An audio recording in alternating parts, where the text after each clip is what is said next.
और मम्मी, तबीयत ठीक है आपकी? अरे बेटा, तबीयत का तो बस ऐसा ही है, कुछ ना कुछ तो चला ही रहता है। अब बुढ़ापे का शरीर है, कुछ ना कुछ तो लगा ही रहेगा। कोई नहीं मम्मी, अब तबीयत ठीक हो जाएगी आपकी। मैं आ गई हूँ ना, अब 3-4 दिन रुक के ही जाऊंगी। भाभी कहाँ है? बस बेटा, तेरी भाभी का तो क्या ही बताऊं। क्यों, क्या हो गया? सब ठीक है? अरे वो तेरी भाभी है ना, बस वो तो मेरे कमरे में तब झांकती है जब उसे कोई काम होता है। बिना काम के तो आती ही नहीं है। ये नहीं है कि 2 घड़ी बैठ जाऊं, बस कभी चाय देने आएगी, कभी खाना पानी दे दिया, बस। या फिर काम निपटाया अपना, बैठ गई अपने कमरे में। मैं बैठी रहती हूँ अकेली। पर शुरू से तो ऐसी नहीं थी वो। जब आई आई थी ना, खूब बैठती थी मेरे पास, हम घंटों बातें करते रहते थे। पर धीरे धीरे पता नहीं क्या हो गया है उसे, काम निपटाएगी और अपने कमरे में चली जाएगी। कोई नहीं मम्मी, मैं बात करूंगी भाभी से। अरे ये क्या तरीका होता है भला? और ऐसे ही आप अकेले अकेले बैठी रही तो और ज्यादा बीमार हो जाओगी। बस बेटा, सारा दिन घर में मन भी नहीं लगता, इस कमरे में बैठे रहो अकेले। अब फोन या टीवी कितना देख लूंगी मैं, उसका भी देखने का मन नहीं करता। कोई नहीं मम्मी, मैं करती हूँ भाभी से बात।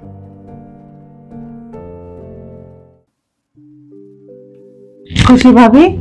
अरे दीदी, आप आओ बैठो। क्या कर रहे हो? कुछ नहीं भाभी, इनका ना कोई जरूरी कागज था, वो पता नहीं कहाँ रख दिया मैंने अलमारी में, बस वही ढूंढ रही थी। और बताओ दीदी, आपके ससुराल में सब कैसे हैं? आपकी सास ससुर जीजा जी? सब बढ़िया है। मैं तो बस आपसे ही बात करने आई थी। हाँ बोलो दीदी। खुशी भाभी, अब आपको तो सब पता है, मम्मी की तबीयत भी अब तो ठीक नहीं रहती।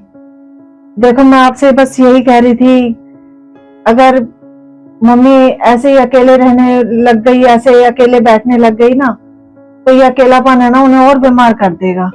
अब मैं तो दूसरे घर की हूँ। देखो, अब जो भी जिम्मेदारी निभानी है वो आपको निभानी है, एक बहू बनकर नहीं, एक बेटी बनकर। आप आप अपना काम खत्म करके थोड़ी बहुत देर मम्मी के पास बैठ जाया करो, इससे उनका अकेलापन भी दूर हो जाएगा। अब मम्मी है ना, मुझसे कह रही थी कि वो सारा दिन है ना अकेले ही बैठी रहती हैं, कोई बात करने वाला ही नहीं है उनसे। आप है ना अपना काम निपटा के ना थोड़ी बहुत देर है ना उनके पास भी बैठ जाया करो। ठीक है दीदी, मैं बैठ जाया करूंगी।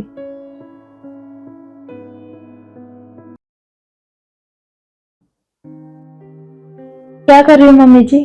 कुछ नहीं, अब खाली बैठी कथा ही सुन रही थी।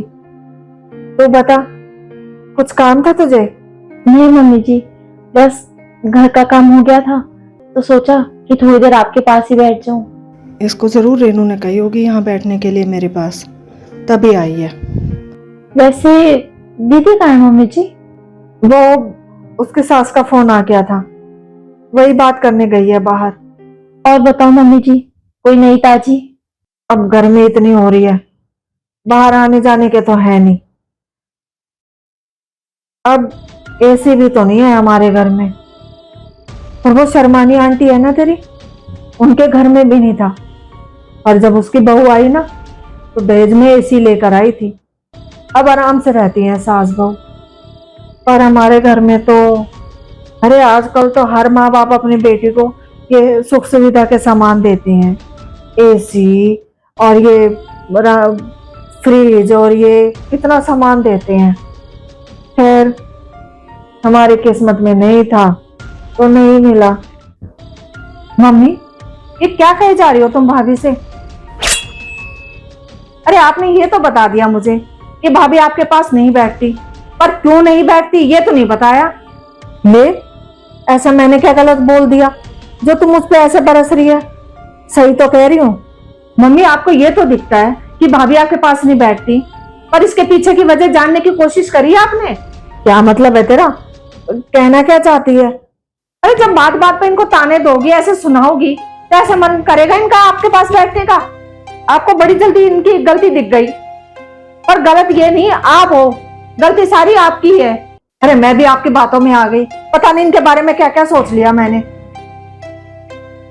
मैं भी, और उन्होंने भी मुझे कुछ नहीं बताया। या तो आप अपना व्यवहार चेंज कर लो, अगर व्यवहार नहीं चेंज कर सकती ना आप, तो मैं तो खुद ही कहूंगी, कोई जरूरत नहीं है इनके पास बैठने की। अरे आजकल बहुओं का लड़ना, सास ससुर से बहसबाजी करना, उनसे अलग होना, वो सब दिख जाता है, और उसे उसके पीछे का कारण किसी को दिखाई नहीं देता। अरे सब लोगों को बहू का सास ससुर से लड़ना, ससुराल में लड़ाई झगड़े करना, वो सब दिखाई दे जाता है, और उसके पीछे की वजह जानने की कोई कोशिश ही नहीं करता। अरे पाक समय से दोनों साइड का सुनना चाहिए, ये नहीं कि एक साइड का सुन लिया और अपनी राय बना दी उसके बारे में। सही कह रही है बेटा तू, अपनी गलती कोई नहीं देखता, और दोस्त दोस्त बहू पर लग जाता है। मैं दोबारा ऐसी गलती नहीं करूंगी।